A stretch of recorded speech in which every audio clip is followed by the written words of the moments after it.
അഹമ്മദാബാദ് വിമാന ദുരന്തത്തിൽ തെരച്ചിൽ തുടരുകയാണ്. കെട്ടിടാവശിഷ്ടങ്ങൾക്കിടയിൽ ആളുകൾ കുടുങ്ങിക്കിടക്കുന്നതായാണ് ദൗത്യ സംഘത്തിന്റെ നിഗമനം. മരിച്ച രഞ്ജിതയുടെ DNA പരിശോധനാ ഫലം ഇന്ന് ലഭിക്കുമെന്നാണ് പ്രതീക്ഷ.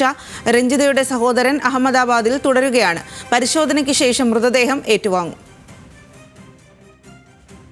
വിവരങ്ങളുമായി അഹമ്മദാബാദിൽ നിന്നും ശരത് ലാൽ ആണ് ചേരുന്നത്. ശരത് ലാൽ, ഈ ഒരു അപകടം നടന്നിട്ട് ഇന്നിപ്പോൾ മൂന്നാമത്തെ ദിവസമായിരിക്കുന്നു. ഇപ്പോഴും തിരച്ചിൽ തുടരുകയാണ്. ഈ തിരച്ചിൽ പൂർത്തിയായാൽ മാത്രമേ ഈ അപകടത്തിന്റെ വ്യാപ്തി എത്രമാത്രമാണ് എന്നുള്ളത് വ്യക്തമാകുകയുള്ളൂ. അപ്പോൾ ആ തിരച്ചിൽ ഇന്ന് ഏത് രീതിയിലാണ് പുരോഗമിക്കുന്നത്? അതുപോലെ തന്നെ രഞ്ജിതയുടെ DNA ഫലത്തിന്റെ കാര്യങ്ങളൊക്കെ, അത്തരം കാര്യങ്ങളിലൊക്കെ ഇന്ന് എങ്ങനെയാണ് തീരുമാനമാകുക? Good morning Saadi. ഇന്നും തെരച്ചിൽ തുടരുന്നു എന്നാണ് നമുക്ക് ഇപ്പോൾ ലഭിക്കുന്ന വിവരം. പ്രധാനപ്പെട്ട വിവരങ്ങൾ നമുക്ക് ഇപ്പോൾ ലഭിക്കുന്നത്, ഈ വിമാന ദുരന്തത്തിൽ 241 യാത്രക്കാരും ക്രൂ അടക്കം 240 പേർ മരിച്ചത് വിമാന ദുരന്തത്തിലാണ്. എയർ ഇന്ത്യ വിമാനത്തിലെ യാത്രക്കാരെ ക്രൂ ആണെങ്കിൽ ഗ്രൗണ്ടിൽ, അതായത് ഹോസ്റ്റലും പരിസരത്തും 33 തദ്ദേശീയരായ വ്യക്തികൾ കൊല്ലപ്പെട്ടു എന്നതാണ് ഇപ്പോൾ സർക്കാർ വൃത്തങ്ങൾ പറയുന്നത്. ഇപ്പോൾ മരണസംഖ്യ 274 ഉയർന്ന ഔദ്യോഗികമായി വ്യക്തമാക്കിയിട്ടുണ്ട്. ഇതിൽ 33 പേർ ഹോസ്റ്റലിലെ മെഡിക്കൽ കോളേജ് ഹോസ്റ്റലിലെ റെസിഡന്റ് ഡോക്ടർമാർ, അവരുടെ കുടുംബാംഗങ്ങൾ, അതേപോലെ തന്നെ MBBS വിദ്യാർത്ഥികൾ, തൊട്ടടുത്തുള്ള സാധാരണക്കാർ, അല്ലെങ്കിൽ ചായക്കട അടക്കമുള്ള സാധാരണക്കാർ, ഇവരാണ് ഇപ്പോൾ മരിച്ച അവരുടെ മൃതദേഹങ്ങളാണ്. 33 മൃതദേഹങ്ങളാണ് തദ്ദേശീയരായിട്ടുള്ള ഗ്രൗണ്ടിലുള്ള ഭൂമിയിലുള്ള വ്യക്തികളുടെ ഇപ്പോൾ ലഭിച്ചിരിക്കുന്നത്. ഇന്നലെ 5 മൃതദേഹങ്ങൾ കൂടി ലഭിച്ചു. അതിൽ 4 മൃതദേഹങ്ങൾ ഡോക്ടർമാർ ഹോസ്റ്റലിൽ നിന്നാണ് ലഭിച്ചിരിക്കുന്നത്. 3 ഡോക്ടർമാരും 1 ഡോക്ടറുടെ, ന്യൂറോളജിക്കൽ റെസിഡൻസ് ഡോക്ടറുടെ ഭാര്യയുടെ മൃതദേഹങ്ങളുമാണ് ലഭിച്ചത്. അതേപോലെ തന്നെ ഒരു ചായക്കട നടത്തിക്കൊണ്ടിരുന്ന ഒരു തദ്ദേശീയവാസിയായ പൂർണ്ണ ഗർഭിണിയുടെ മൃതദേഹം കൂടി ലഭിച്ചിട്ടുണ്ട്. അങ്ങനെ ഇന്നലെ 5 മൃതദേഹങ്ങൾ ലഭിച്ചു. ഇതുവരെ 319 ശരീരഭാഗങ്ങളാണ് ഫോറൻസിക് പരിശോധനയ്ക്ക് വേണ്ടി അയച്ചിരിക്കുന്നത്, DNA ടെസ്റ്റിന് വേണ്ടി അയച്ചിരിക്കുന്നത്.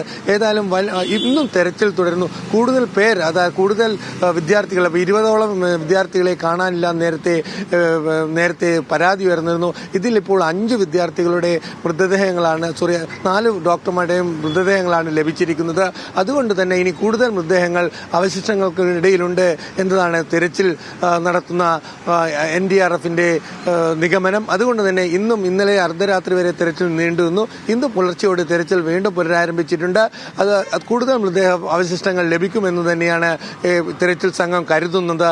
സ്വാതി, അതുപോലെ തന്നെ ഇന്നലെ കണ്ടെടുത്ത ബ്ലാക്ക് ബോക്സ് പരിശോധനയ്ക്ക് വേണ്ടിയിട്ട് ഇന്നലെ രാത്രിയോട് തന്നെ ഡൽഹിയിലേക്ക് കൊണ്ടുപോയിട്ടുണ്ട് എന്നാണ് നമുക്ക് ലഭിക്കുന്ന വിവരം. ബ്ലാക്ക് ബോക്സ് ലഭിച്ച വിവരം കേന്ദ്ര വ്യോമയാന മന്ത്രി തന്നെ ട്വിറ്ററിലൂടെ, എക്സിലൂടെ പുറത്തുവിട്ടിരുന്നു. ഇപ്പോൾ നമ്മുടെ മുമ്പിലുള്ള പ്രധാനപ്പെട്ട കാര്യം, എത്ര തദ്ദേശീയരായവർ കൊല്ലപ്പെട്ടിട്ടുണ്ട്, മരണസംഖ്യ ഇനി കൂടുതൽ ഉയരുമോ, അതേപോലെ തന്നെ എത്ര ദിവസം കൂടി തെരച്ചിൽ തുടരും എന്നതാണ് ഇപ്പോൾ നമുക്കുള്ള പ്രധാനപ്പെട്ട വിഷയമായി സർക്കാരിന്റെയും മുന്നിലുള്ളത്. ഏതായാലും ഇന്നലെ കൂടുതൽ മൃതദേഹങ്ങൾ കണ്ടെടുത്തിയോടെ തിരച്ചിൽ വീണ്ടും ഊർജിതമാക്കിയിട്ടുണ്ട്. ഈ 4ാം ഹോസ്റ്റൽ റൂം 4ാം ബ്ലോക്ക് പൂർണ്ണമായി തകർന്നടിഞ്ഞിരിക്കുകയാണ്. ഇതിന്റെ അവശിഷ്ടങ്ങളാണ് ഇപ്പോൾ തെരച്ചിൽ നടക്കുന്നത്. കാണാതെ വിദ്യാർത്ഥികൾ ഈ അവശിഷ്ടങ്ങൾക്ക് ഉണ്ടാകാം എന്നൊരു ധാരണയിലാണ് തെരച്ചിൽ സംഘം. സ്വാതി, അതേപോലെ തന്നെ കേരളത്തിലെ മലയാളിയെ രഞ്ജിതയുടെ സഹോദരൻ ഇന്ന് രാവിലെ അഹമ്മദാബാദ് എത്തിയിട്ടുണ്ട്. അദ്ദേഹം നേരെ അഹമ്മദാബാദ് DNA സാമ്പിൾ കൊടുക്കാൻ വേണ്ടി സിറ്റി ഹോസ്പിറ്റലിലേക്കാണ് വിമാനത്താവളത്തിൽ നിന്ന് നേരെ പോകുന്നത് എന്നാണ് നമുക്ക് ലഭിക്കുന്ന വിവരം. സാമ്പിൾ കൊടുത്ത ശേഷം അതിന്റെ പരിശോധനാ ഫലം ലഭിക്കുന്നവരെ അദ്ദേഹം ഇവിടെ കാത്തിരിക്കുമെന്നതാണ് അദ്ദേഹത്തോട് അടുപ്പമുള്ള വൃത്തങ്ങൾ നമ്മെ അറിയിച്ചിരിക്കുന്നത്. സാധി, ഏതായാലും തെരച്ചിൽ ഇന്നും തുടരും. കൂടുതൽ ശരീര അവശിഷ്ടങ്ങൾ ലഭിക്കുമെന്ന് തന്നെയാണ് തെരച്ചിൽ സംഘത്തിന്റെ പ്രതീക്ഷ. അതേപോലെ തന്നെ മറ്റൊരു പ്രധാനപ്പെട്ട കാര്യമുണ്ട്. ഈ യാത്രക്കാരിൽ പലരുടെയും ശരീരഭാഗങ്ങൾ തിരിച്ചറിയാൻ പറ്റാത്ത രീതിയിലാണ് എന്നതാണ് ഫോറൻസിക് ഇന്നലെ വ്യക്തമാക്കിയിരിക്കുന്നത്. സ്വാതി. ശരി, ശരത് ലാൽ, അഹമ്മദാബാദ് വിമാന ദുരന്തത്തിലാണ് ഇന്നും തിരച്ചിൽ തുടരുന്നു എന്നുള്ള വിവരം. അതുപോലെ തന്നെ മരിച്ച രഞ്ജിതയുടെ DNA പരിശോധനാ ഫലം ഇന്ന് ലഭിക്കും. ബ്ലാക്ക് ബോക്സ് അടക്കമുള്ള കാര്യങ്ങളിലേക്കുള്ള പരിശോധനയും ഇന്ന്, ആ നടപടികളിലേക്കും ഇന്ന് നീങ്ങും. ആ വിവരങ്ങളാണ് ശരത് ലാൽ നൽകിയത്.